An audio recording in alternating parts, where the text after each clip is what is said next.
cette affaire-là. Oui. Je sais comment on l'a négocié politiquement. Il y a eu beaucoup de négociations politiques. Oui, il y a eu beaucoup de négociations politiques derrière. On a abouti justement à ce niveau-là. Sadiq Ba a été poursuivi et autres. Bon, mais c'est des choses, je ne veux plus y revenir. Lui aussi, c'est exactement la même chose. On amène aujourd'hui 5 minutes. Bon, d'abord, c'est le président de la République qui a jugé devant la République. J'ai dit, bon, le président de la République, top. Le président de la République. Oui, c'était ça l'initiative d'un député du Parlement. Ah oui, Guy Marius Sagna, évidemment. De quoi poursuivre. Bon, j'avais dit à ce pour haute trahison. Oui, j'avais dit, mais le problème de nous, moi, haute trahison, nous définirons sur son régime politique. À mon définition. À mon définition. Donc, il y a ça démb, qui a une affaire, haute trahison. Non, l'ordre haute trahison. Haute trahison, quel monde a dit haute trahison parce que quel monde. À mon définition, oui. Haute trahison, l'on m'a décidé, majorité parlementaire. Moi, je dis que haute trahison, là, je donne haute trahison. Moi, je dis que encadré, c'est effectivement nous défait. Alors, donc, suivre là, donc, moi, il faut suivre là, c'est une expérience pour nous dire le dossier Idrissa Seck, nous Salif Ba, bon, avant, c'était pas nous, c'est après que nous avons c'est autre. Bon, donc, il y a eu beaucoup de choses qui sont lui aussi, nous avons enclenché. D'abord, c'était le président. J'ai dit oui, le président de la République, nous avons justice, nous avons poursuivre.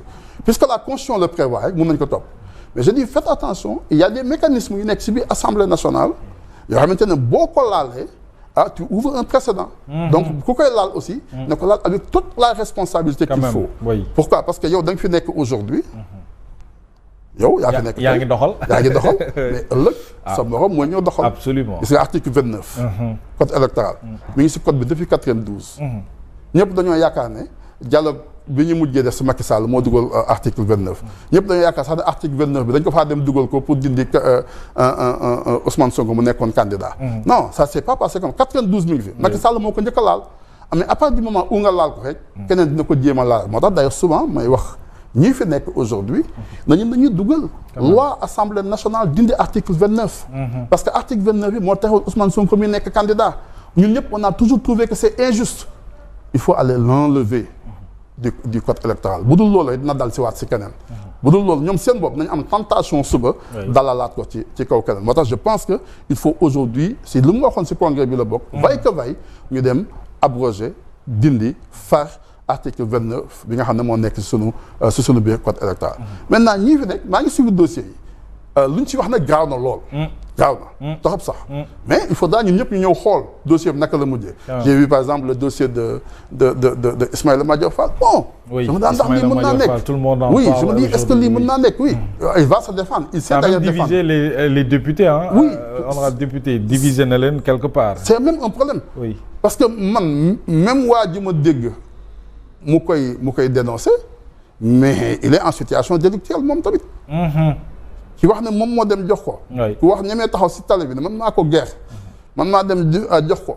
mais même kooku il est en situation délictuelle donc ñoom ñaar leur sort est lié. ñoom ñaar ñëpp donc pour l'instant il n'est pas inquiété. c'est assez bizarre d'ailleurs parce que moom il avoue que c'est lui qui l'a fait donc boo tax gis nga dossier. c'est comme sur le cas doguma Lat Diop aujourd'hui ki dem ne ko man dama ko corrompre te yow tu vois c'est ça en fait. ñu bàyyi la nga dem moo tax ma lay wax ne la il faut toujours un système. oui c'est ça le problème moo tax ma koy wax toujours dans il faut toujours un système. il faut ñu am système. gis nga Moussa Tine lu ñu ko mën a wax naan homme politique la. taalibe la am na jikko am na lii man Moussa Tine damay wax souvent nit ñi ne man wóoluwuma sama bopp ci ne li may revendiquer comme ay valeurs dinaa ko mën a préserver suñ ma dénkoon état bu mel nii nga xamante ne bu neexee président de la mu xëy suba ne yow da ngay am milliard nga nekk milliard bu bëggee suba Sen TV am milliard Sen TV am milliard bu bëggee diw daanu mu daanu bu bëggee diw dem si kaso yi mu dem si kaso yi bu bëggee ñuy def nii mu def nii donc c'est ça d'ailleurs qu'il nous fallait corriger. Moi, par exemple, quand on m'a parlé des procédures là, aujourd'hui, le procureur, parce que le procureur est obligé, il est obligé de faire parce que moi, il est en rapport hiérarchique avec le ministre de la Justice, avec l'autre. Mais nous avons dit une affaire. Mais dans le procureur, il faut équilibrer la relation entre la défense et la poursuite. Mon ex-assise nationale, nous c'était sur le programme parti, dans le mot moi, par exemple, je le dis ici solennellement, Assane Diouf, il faut le poursuivre. Oui. Abdou Nguer, il faut le poursuivre. Mais il faut les juger. Il faut les juger, oui. Parce que jàpp nga ne tooñ nañ la. nga bàyyi leen. oui avant yóbbu nga ay nit. ñu jugé leen libéré leen. nga jël ñii yóbbu leen instruction boo xamante ne kenn xamul kañ lay yem. quand même c'est ça qui n'est pas normal. jugé leen. bu dee ñoom ñoo def ils seront condamnés moi je ne les défends pas moi je défends personne a priori. Quelqu'un considère que war nañ leen poursuivre nañ leen. mais c'est pas normal ñu yóbbu leen instruction. Abdou Nguer dossier bi lu muy def instruction Assane Diouf lan la dossier am def instruction il faut les juger. juger leen suba bu fekkante ne ñoom ñoo def ñu condamné leen bu fekkante ne defuñu ñu condamné leen. man là j'interpelle directement le président de la République. le président oui c'est ça dégg naa ko mu def discours am c'est sa responsabilité. le fonctionnement régulier des institutions c'est une responsabilité constitutionnelle du président de la République. préserver les libertés.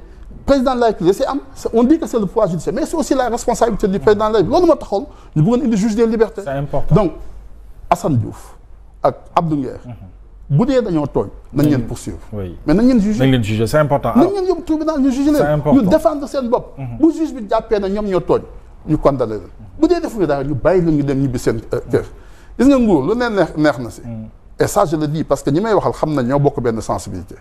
gis nga nit bàkkaar yàlla rek nga war a ragal yàlla kese nga war a ragal leneen lu dul yàlla neen la waaye nit boo xamee tuuti àdduna bakkaar nga war a gën a ñeme ko àq yàlla yërmandeem amul fu mu yem loo xalaat ne yërmande yàlla fa la yem ci mais àq doomu aadama yi yéen ñaar a koy réglé ñun ñëpp ku si dem ba bëgg a ñam nguur téye nguur rek na nga bàyyi sax xel ci àq yi nga am doomu aadama. Le président woote na dialogue j'ai envie de dire un dialogue national bu nga xam ne war nañu waxtaane ci système politique déjà bëgg naa xam ndax pencoo dina dem ci boobu leeg dialogue mais ñu ci bëri déjà ñu ngi décliner te mbir bi ñëwagul et même FDR mi ngi sàkku ñu def beneen contre dialogue alors yow lan moo ci sa gis-gis. man je suis un partisan du dialogue politique parce que man dama jàpp ne li ñu war a réussir Sénégal ñun c'est construire une démocratie apaisée man loolu laa gëm. il faut qu'on construise une démocratie apaisée. nit ñu bëri dañoo kontaan ci élection yu fi passé ñu ne wuy troisième alternance et autres mais man je l'ai dit d'ailleurs ci congrès bi bokk naa ci ñi nga xam ne je n'en suis pas fier parce que ñun Sénégal dëkk bu toll ni ñun di wote depuis avant colonisation ñu nekk fii ci biir dëkk bi yow njóobeen beeg njaayeen bi tiineen beeg kële séeréer beeg lële nga xam dañoo dem ba construire une nation am ay mag yu baax yu bàyyi ci biir réew bi lu ne jaar ci suñu biir réew c'est une honte pour nous que ñu dem élection di am 80 morts. C'est la vérité. Nous, l'élection du président de la République nous pose un sérieux problème, nous, de société.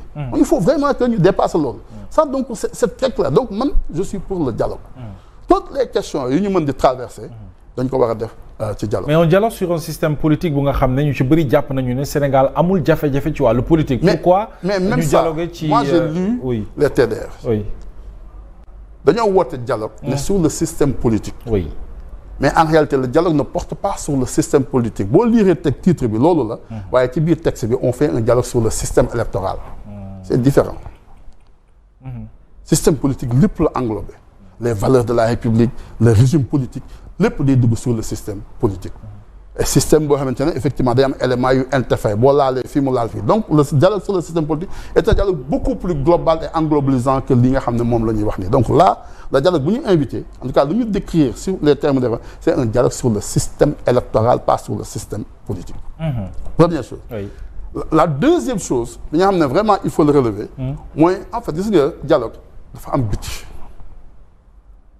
mais dialogue dafa am biir dafa am modalité. dafa am lu bëri lu ñuy waxtaane balaa ñoo yegg ci dialogue nga dialogue yi fi nekk yëpp dañu ñoon def dialogue kan la ñuy tànn naka la ñuy tànn kan mooy jiite dialogue bi lépp dañ koy waxtaane ordre du jour dialogue bi dañ koy waxtaane yenn saa yi sax mu am ay nit yu jóg guddi dox ci diggante ay nit ak ay nit demande laajal Famara Ibrahima Sagna demander poser la question à Abdou Diouf oui dialogue dañ koy waxtaan la et ça doit être ordinaire ci am réew il ne doit pas y avoir de honte que Ousmane Sonko xëy suba teel seet kenn ku nekk un leader dans l'opposition xam nañu seen contradiction ñoom ñaar ñu waxante ku nekk wax sama mais booy gis naa ngeen lii kii wax lii ñu waxante ñoom ñaar bu ñu paree ñu waxante ñu ne lii ak lii ñu ne non loolu du ma ko def ñu ne ñun du ñu def lii kenn dinaa def lii ba ñu waxtaan ba jubóo ci benn affaire. donc moo gën saa ay nit doxante c'est dara.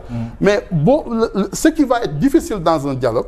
mooy nga bëgg a indi nit ñi ñu defar ñu dialoguer sur un produit déjà construit. donc loolu moo jafe justement en termes de dialogue. comment demander à des gens ñoo dialogue loo xamante ne yaa définir lépp yaa wax kan mooy diriger dialogue bi yaa terme de référence et tout doit être discuté justement dans le cadre d'un dialogue. Absolument. ñun dialogue dafa bokk suñu ingénierie constitutionnelle.